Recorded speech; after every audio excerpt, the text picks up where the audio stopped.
Steroid. Friends, it's about that time again. It's time for another reaction video to JasonBlaha, the strength and baloney fitness, the gym lifting gear fitness, gym lifting slave. Yeah, man, we're gonna do a reaction video to Blaha again. Blaha says, why do Scandinavian countries produce world's strongest man competitors? Why do Scandinavian countries produce world's strongest man competitors? What about Poland? They produce a lot of competitors. What about Bulgaria, Romania?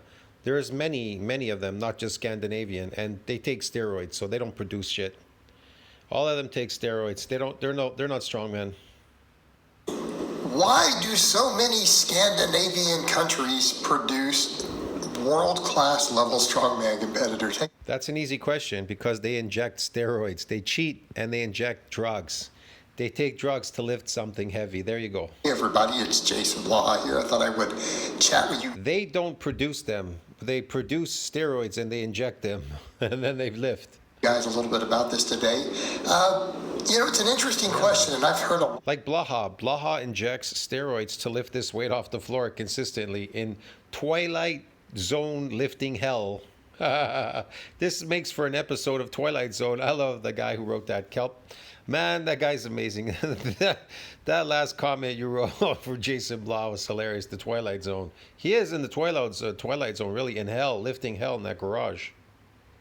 He doesn't go out. He doesn't date women. He doesn't go after women. He likes guys watching him on his YouTube channel. He tries to pretend he has, you know, Client Michelle, like a woman or something that's involved in lifting. But come on, man, look at Client Michelle, dude. Does she look like a normal woman to you? Normal women going to the gym doing these things? Come on, man. You know what I mean? This is kind of what you would call manly for men sport, but this is not even normal for men. I mean, if you go back just half a century, when were people really lifting? They weren't really into lifting, you know what I mean? You go back, I don't know what, 50s? Maybe 50s, right? 40s, 50s, 50s? You know, after World War II, right? I don't know. And people started getting to this whole lifting thing, whatever. I don't know, man. There was no such thing as a gym back then. Of course, well, you're going to talk about Sandown and all those. Man, I don't know, bro. Yeah, they were doing something for entertainment purposes because they had these gypsy caravans that would come around. And I guess that's when it really started, right? They would have this big fat dude with like a shamaka hanging over his body made out of like leopard skin or something. And he would like lift something, 2 balls in the air. But meanwhile, they're probably empty. It was all fake. Fake lifts and shit, fake weights. What do you think they came up with fake weights? You think it was just invented? No, man, it was around. It's been around for centuries. Fake weights, fake lifts, steroids, anything to fake it. You understand me? Anything to fake it. A lot of people with all sorts of different theories and hypotheses, and here's what I'm going to posit. What do you mean theories and hypotheses? They took steroids, they injected it. There it is. There's the answer. Like for people, it is a single trait. It is a single genetic trait that is giving. Yes, it's called injecting plant genetics. There you go. The statistical advantage here. Come on, man. Pujanovsky is like what? 6'1". I think the top weight he weighed was like carrying around a shitty weight, like 345 pounds top weight. Strong man. He's got 5 records. He was very aggressive. He wanted to win and be somebody. And then he went into MMA fighting. You see that? He's still like, he likes fighting probably more than being a strong man, than being a strong man. People will laugh when they realize how simple it is. Steroids. Okay? And then I'll explain it. Are you ready? Well, Blaha's going to explain it, yeah. Okay. I'm ready. Those countries have the tallest people on earth. Okay, that's it. Let me get this straight. Because they're tall, that's what makes them so strong. What does tall have to be with being a lifting slave and being strong about lifting something off the ground from gravity? What does that have to do with lifting something against gravity? Give me fucking break, being tall. This is so stupid. Whatever, man. That's it. That's what makes them strong. Come on. They inject steroids, okay? Just fucking say it. Just show what they inject, okay? Now, why does that matter? Because what we have to think about is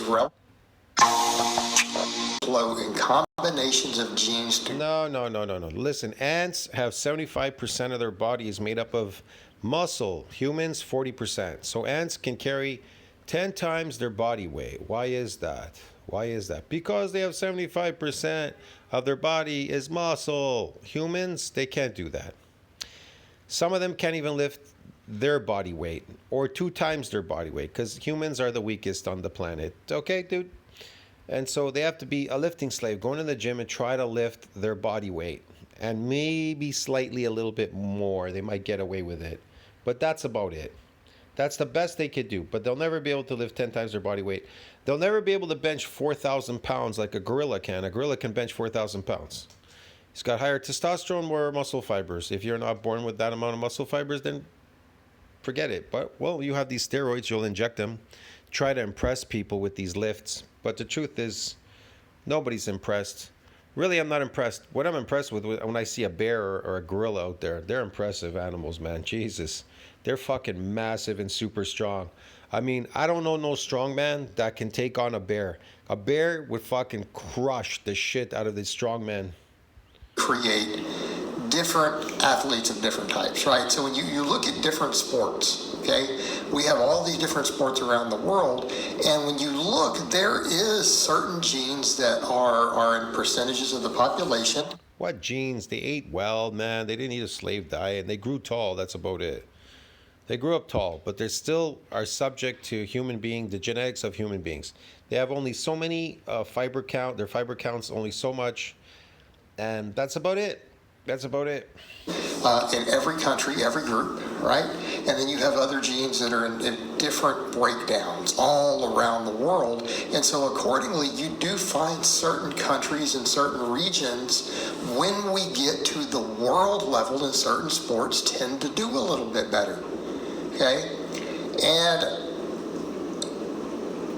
when it comes to one of the big ones that people think about. Yeah, people are adapted to their climate. They're going to tell you that, well, these Africans, they're so great at running long distance, like marathons. They're not. They're not good at it.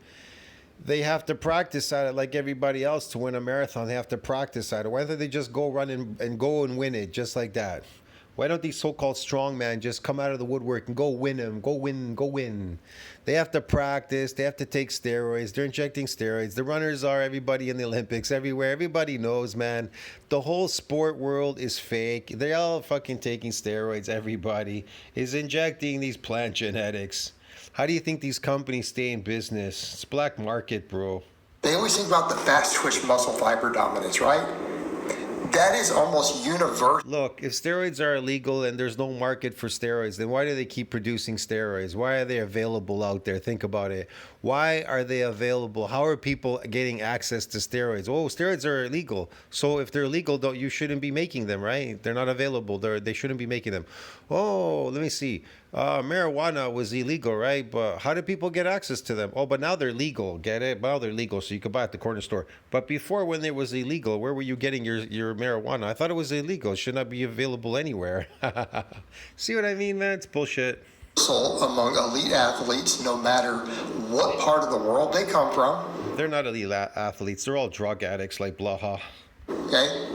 Like, this is a universal trait that crosses nationality, it crosses ethnicity, it crosses sports. Okay? Fast twitch muscle fiber dominance. Like, that is considered to be your athlete gene. Like, that gene is what makes NFL. Yeah, okay, why do these people have this gene? Let's just say, for example, the fast twitch, whatever. I did a video once on my old channel. Okay, so what? What about that gene, man? Okay, maybe because the people where they live, they have to be adapted to their climate, so they have this gene for fast twitch muscle fibers. I don't know exactly what they're doing there, get it? Maybe it has to do with like I said, the environment that they grew up in or something. Who knows? Maybe you live in a mountain or something. Maybe it's below sea level. I can't tell you, man. I don't know.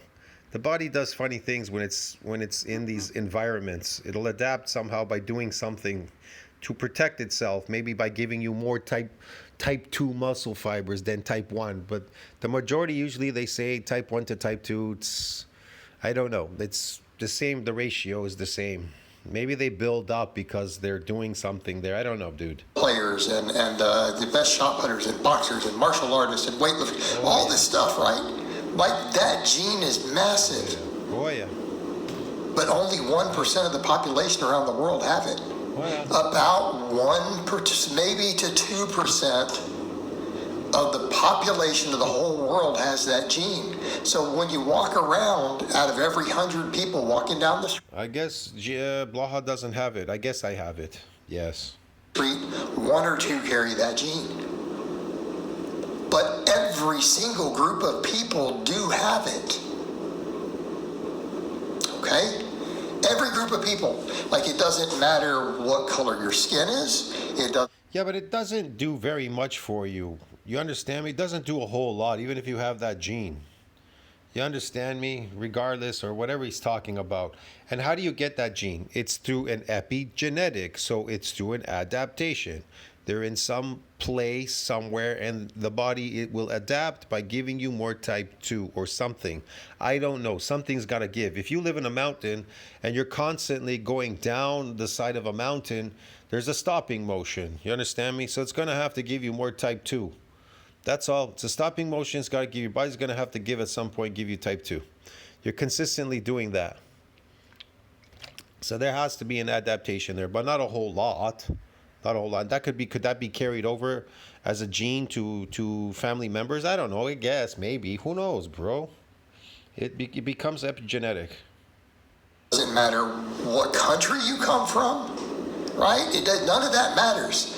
Every single group of people around the world, there's a few of them that seem to have that gene in every single group. I don't know, man. I'll tell you what they really have out there. Steroids. It's called steroids, and they inject it. Okay?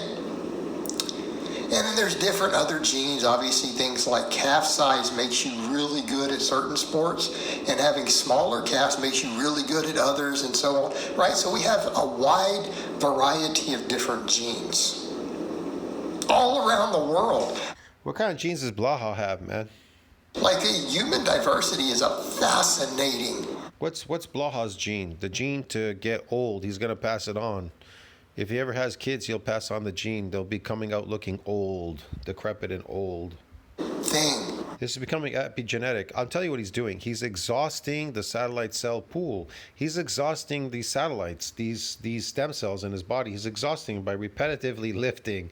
They're proliferating, but they're not differentiating.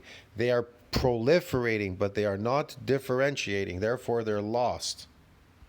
Especially when you eat a SLAYV diet and you constantly poison yourself with these fake foods because they have poisons in them, and every time you poison your body has to release a bunch of stem cells. They're released in the blood everywhere. So you are narrowing that pool. So you are shortening your telomeres. Every time you drink a coffee, every time you eat those fake vegetables and fruits full of oxalates or arsenic and fucking cyanide and everything, you poison yourself with these glyphosates, fungicides, pesticides, herbicides. You shorten your telomeres. Therefore, the telomere is shortened because you're losing that stem cell pool is shortening. You're exhausting it. You will exhaust it. You will shorten your lifespan. You will die. The last cell will not be able to replicate, and you will die. start getting down into the population level and you look at individual. Now, sometimes what happens is you've poisoned yourself to the point where it's not that it's exhausted the satellite cells, but it's beyond where it can replicate anymore, any cells. So it starts replicating cancer cells to keep you living a little bit longer so that you procreate, leave your DNA, procreate, leave some DNA behind, and then die. But some people can't figure it out. They're just worried about their life and they're going to die. They don't think about procreating, making a baby and dying, because that's your thing on Earth. Your whatever, bro. Your life on Earth is to procreate, create more DNA, okay? That's the meaning of life. Populations and look at how the gene... The meaning of life isn't to jail yourself, slave yourself to a garage, lifting a heavy weight here like Blaha is doing. Yeah. Not that. Love spreads around them, okay? In sports, this is very much the case. All right. So why does the height thing matter? Look at the nature of many of the lifts that are done in strongman and many of the events. Okay. Yeah. Number one, for a lot of them, being tall, having big levers gives you an advantage. Some of the stuff that, like, they have to pick up off the ground and then pick up the stones and atlas stones and other things. Okay, all right, stop and think about that. Yeah, it helps to have longer fingers and a longer arm so you can hug these stones or whatever.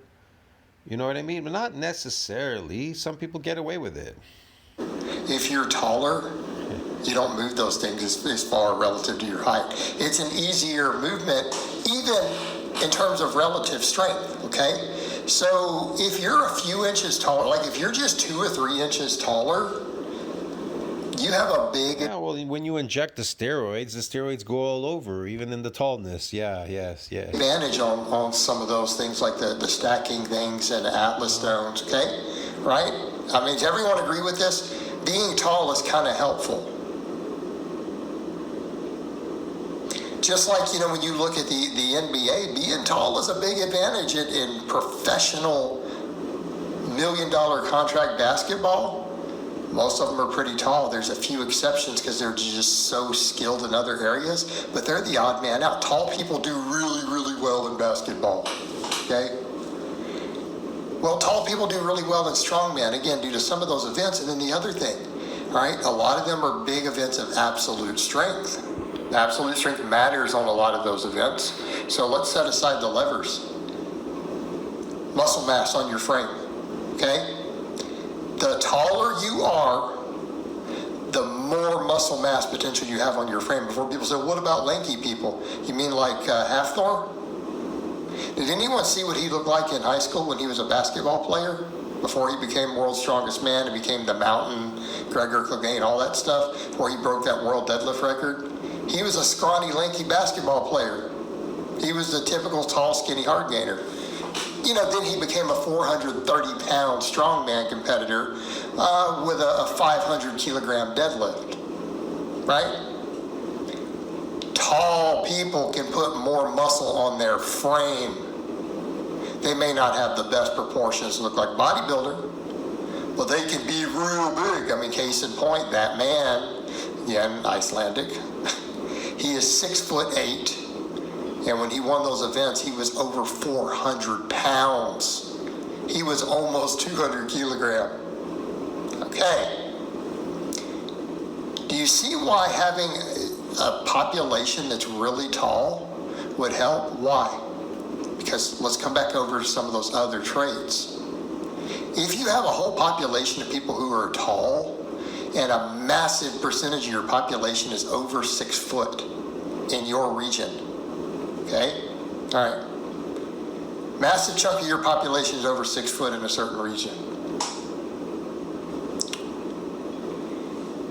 1% of them are going to have that athlete gene.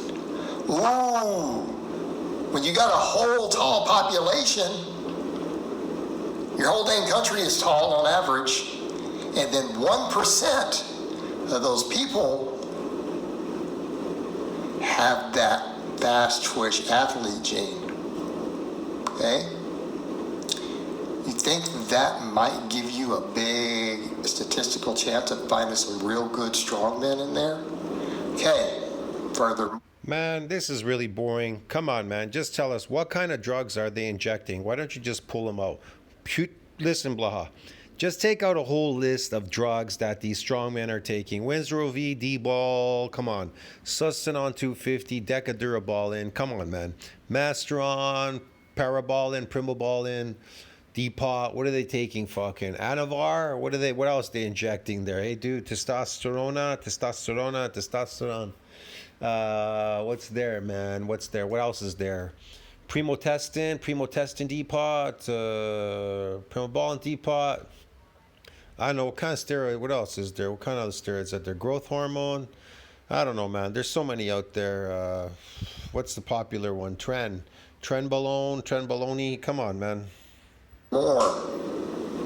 Look at those countries and the cultural diets. How many of those countries eat a lot of protein and eat a lot of fish? A lot of healthy fats? Oh, yeah. which are correlated with muscle growth, right? And we looked at the data on things like omega-3 fats and polyunsaturated fats and healthy fats like that, and muscle growth. Sure. Insulin sensitivity. Yeah. So if you're having populations that are all tall, 1% of them are getting that fast twitch gene, and the kids are all growing up on milk and fish and all these things, because all these Scandinavian countries have enormous coastlines, lots of ocean fish. Okay? A lot of them don't eat a lot of junk and refined foods either to the same degree that we do in other places. Do you think when you throw all that in together with the fact that they're tallest groups of people on the planet come right there, those little stretches all along that little coastline, all those Vikings, right? Okay? That's your answer. That's it. It is very, very simple. But the biggest one, they're tall. Tall is an advantage in that sport. All right, guys, but that's really all I have to say on that today. Oh, man. Steroids is what's the advantage. Okay, I'll see you in the next one, friends. That was just boring. Tell me what you think about that. Like, subscribe, support the channel. See you in the next video, man. Right, he's just rambling.